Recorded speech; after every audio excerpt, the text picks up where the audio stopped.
This is a YouTube channel innovation coaching academy. तो guys आज इस मोटिव के साथ बैठे हैं कि आपको जो लाइट चैप्टर है क्लास 10th का वो अच्छी तरह से समझ आ जाए, because it is more over optics and आपका बेस होता है ये 11th-12th के लिए। बिकॉज 11th-12th में जो फिजिक्स की ऑप्टिक्स होती है that is very much difficult. अगर आप 10th के कॉन्सेप्ट नहीं क्लियर करोगे तो that would be very difficult to understand for you to understand the concepts of 11th and 12th optics. So आज कोशिश करते हैं ये आपको बहुत ईजी वे में समझाने की, so that even the immature child can understand. So let's get started. तो पहले हम समझेंगे कि स्फेरिकल मिरर्स होते क्या है। स्फेरिकल मिरर भी एक टाइप का मिरर होता है जो कि बस एक मतलब आप कह लो जैसे एक बॉल होती है, ऐसे एक बॉल होती है, साइड एंगल कर लो, जैसे ऐसे एक बॉल होती है, उसका 80% पार्ट जो होता है वो काट दो और 20% रख लिया, तो ये होता है हमारा स्फेरिकल मिरर। जो ये वाली साइड होती है बल्ज्ड आउट, इसको बोलते हैं कन्वेक्स मिरर, और जो अंदर वाली साइड होती है उसको बोलते हैं कनकेव मिरर। फॉर एग्जांपल जैसे अगर शेर जाएगा तो केव से जाएगा, तो इसको मानते हैं हम कनकेव, जो कि इनर वर्ड होती है, जिसका रिफ्लेक्टिंग सरफेस इनर होता है, और जिसका बल्ज्ड आउट होता है वो कन्वेक्स होती है। तो अब हम उसकी कुछ प्रॉपर्टीज समझेंगे। तो कनकेव मिरर जो है वो कन्वर्ज करता है, इसको हम ऐसे भी याद कर सकते हैं CCMC, कनकेव मिरर कन्वर्जेस। उसके बाद कन्वेक्स मिरर उसी का उल्टा डाइवर्ज करेगा, जिसका मतलब होता है स्प्रेड आउट। ये फैलाता है लाइट को और ये जो है इकट्ठा करता है लाइट को। और अब हम समझेंगे कुछ इम्पॉर्टेंट चीज़ें, मतलब जैसे जो P होता है वो हमारा होता है पोल, मतलब जो मिड पॉइंट होता है किसी भी स्फेरिकल मिरर का, उसको हम पोल बोलते हैं। जो C होता है वो सेंटर ऑफ कर्वेचर होता है, और जो F होता है वो होता है फोकस या फिर प्रिंसिपल फोकस। ये जो है F है, ये प्रिंसिपल फोकस है। इसी के साथ कन्वेक्स मिरर में भी यही सेम चीज़ें होती हैं। कन्वेक्स मिरर में जो है जो रेज होती है पैरेलल प्रिंसिपल एक्सिस के, दोनों मिरर में फोकस पे जाके मीट करती है। जैसे इसमें देखो जो पैरेलल रेज है प्रिंसिपल एक्सिस के, जो PC होती है वो प्रिंसिपल एक्सिस होती है, तो इसके जो पैरेलल रेज है वो जितनी भी हैं वो सारी फोकस पे जाके मीट कर रही हैं, तो एक जगह पे कन्वर्ज कर रही हैं। और इसी में भी मतलब सारी जो है वो डाइवर्ज करती है फोकस पे जाके, इसमें जैसे आप देख पा रहे हो। अब आ गए लॉज ऑफ रिफ्लेक्शन। तो जो लाइन पैरेलल होती हैं प्रिंसिपल एक्सिस के, वो हमेशा फोकस से ही पास करेंगी, चाहे कोई भी मिरर आ जाए हमेशा वो फोकस से ही पास करेगी। हम नीचे आ जाते हैं, थोड़े और लॉज पढ़ते हैं। तो जैसे हमने पहला लॉ तो पढ़ लिया, दूसरा लॉ जो है इस पहले लॉ के एकदम पैरेलल है कि अगर फोकस से लाइन जाएगी, जैसे ये जो लाइन है ये फोकस से जा रही है, तो ये पैरेलल है प्रिंसिपल एक्सिस के, तो इसका नेचर होगा if line is at focus then it would be parallel to principal axis. Converse है रूल 1 का। तो थर्ड वाला जो रूल है हमारा, अगर वो C पे होता है तो ऐसे जैसे ये C पे है और मिरर पे जा रहे तो वही रास्ते को बैक ट्रेस कर लेगा, आया और बैक ट्रेस कर लिया, तो इसमें एंगल ऑफ इंसिडेंस और एंगल ऑफ रिफ्लेक्शन 0 होता है। और ये जो है सारे रूल कॉन्वेक्स और कॉनकेव के सेम होते हैं। अगला है if directed at pole then angle I is equal to angle R। अगर रे जो है पोल पे पड़ती है तो ये जैसे प्लेन मिरर पे बनता है डायग्राम वैसे ही बनेगा, जिसमें एंगल I जो है एंगल R के इक्वल होगा। आप इनके स्क्रीनशॉट वगैरह खींच सकते हो पूरे पेज के। और हम आगे बढ़ते हैं,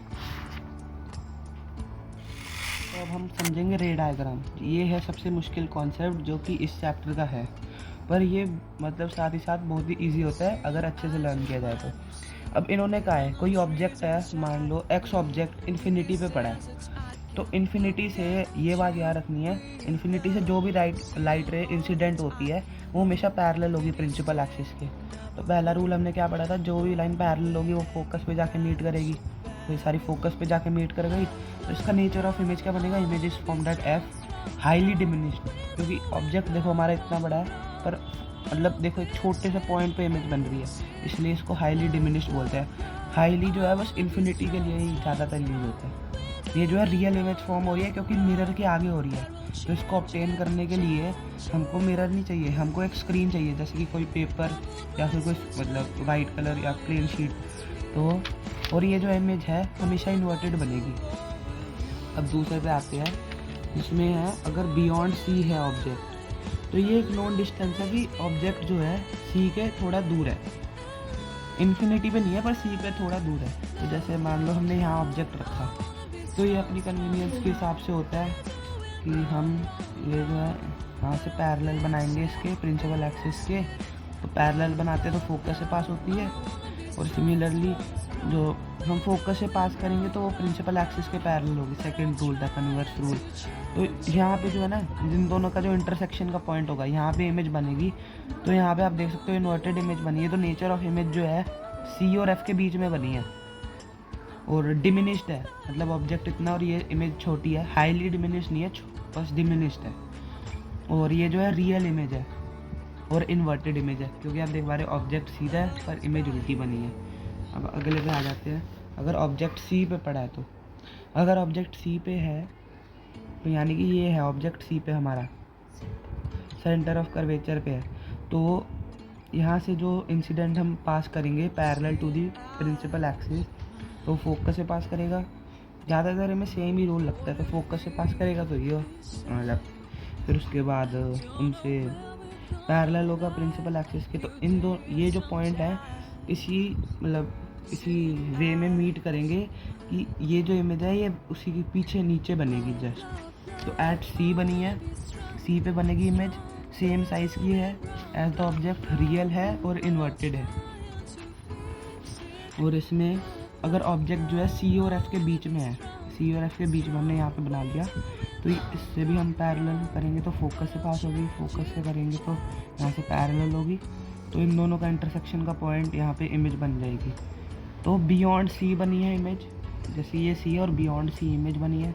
एनलार्ज या मैग्नीफाइड है क्योंकि ऑब्जेक्ट इतना है पर इमेज इतनी है, इसलिए इसको हम एनलार्ज बोलेंगे, हाईली एनलार्ज नहीं बोलेंगे। ये रियल है और इन्वर्टेड इमेज बनी है क्योंकि ये सीधा है पर इसका सर नीचे है। अब अगले पे चलते हैं। अगर ऑब्जेक्ट एफ पे बना है तो एफ पे जब बनेगा तो सीधी रे मारेगा पैरेलल, तो एफ से पास होगा, और पोल से जाएगा तो ऐसी वैसी मतलब जिस मीडियम में आई थी उसी मीडियम में चली जाएगी। तो ये दोनों ऑब्जेक्ट पैरेलल लेवल्स बन जाएंगी जो कि इन्फिनिटी पे जाके मीट करेंगी। तो ऑब्जेक्ट जो होगा मतलब इतना है पर वो उल्टा इतना मतलब बड़ा बनता जा रहा है, बड़ा बनता जा रहा है, इन्फिनिटी तक वो बनता ही जाएगा। तो इन्फिनिटी पे इमेज फॉर्म होगी, हाईली एनलार्ज्ड होगी क्योंकि इन्फिनिटी आ गया तो हाईली एनलार्ज्ड, रियल होगी और इन्वर्टेड होगी। और अब नेचर आ गए, ये स्पेशल मतलब सॉरी अब एफ और पी के बीच में ये स्पेशल केस होता है। तो अगर एफ और पी के बीच में बनी है तो पहले एफ से पास करके यहाँ जाएंगी और पी से पास करके ऐसे जाएगी। तो ये वो लाइंस हैं जो कि पीछे जाके मीट करेंगे, तो इसको हम पीछे एक्सटेंड करेंगे। तो ये जो है मिरर के पीछे बनेगी तो ये वर्चुअल इमेज होगी जिसको स्क्रीन पर ऑब्टेन नहीं किया जा सकता। तो ये बिहाइंड द मिरर बनेगी, एनलार्ज्ड होगी, वर्चुअल होगी और इरेक्ट होगी क्योंकि सीधी बनी है, इसका भी सर ऊपर ही है। अब ये कन्वेक्स मिरर के केसेस आ गए। कन्वेक्स मिरर में बस दो ही केसेस हैं क्योंकि इसमें जो है कभी पीछे इमेज वो बन नहीं सकती, आगे ही बनेगी, इसलिए बस दो ही केसेस हैं इसके। ऑब्जेक्ट अगर इन्फिनिटी पे रखा है उसकी लाइट्स आ रही है, तो जब वो आएगी उसकी लाइट रेस पैरेलल होंगी इसके, तो वो सारी फोकस पे जाके मीट करेंगी। ऐसे ऐसे ऐसे फिर ऐसे तो ऐसे चलता रहेगा। तो हमेशा ये फोकस पे आके मीट करेंगी, मतलब होती नहीं है पर हमको लगती है कि ये फोकस पे जाके मीट कर रही है। नेचर तो एफ पे बनेगी, फोकस पे बनेगी, हाईली डिमिनिश्ड होगी, वर्चुअल होगी और इरेक्ट होगी क्योंकि उसके पीछे बनती है इमेज, क्योंकि फोकस इसका पीछे तो इसलिए इमेज पीछे बनती है, इसलिए वर्चुअल और इरेक्ट होती है। अब आ गया इन्फिनिट फाइनाइट डिस्टेंस, मतलब पता नहीं है पर नॉन डिस्टेंस टाइप। इन्फिनिटी से पी के बीच में, इन्फिनिटी नहीं पर नॉन डिस्टेंस जो होता है। तो इसमें जो है हम इसके बीच में मतलब ये इन्फिनिटी और पी है इसके बीच में, तो सामने जाएंगे तो फोकस से पास होगा, फिर पोल पे डालेंगे तो ऐसे होगा। तो पोल वाले जो होगा इसको पीछे एक्सटेंड करेंगे तो इन दोनों का जो इंटरसेक्शन का पॉइंट होगा वहाँ पे इमेज बनेगी। तो पी और एफ के बीच में इमेज बन रही है जैसे क्या देख पा रहे हो, और डिमिनिश्ड इमेज है, वर्चुअल है और इरेक्ट है। तो इसी के साथ हमारे दोनों मिरर्स के रेट डायग्राम्स खत्म होते हैं। अगर वीडियो थोड़ी सी भी अच्छी लगी तो लाइक, कमेंट एंड सब्सक्राइब।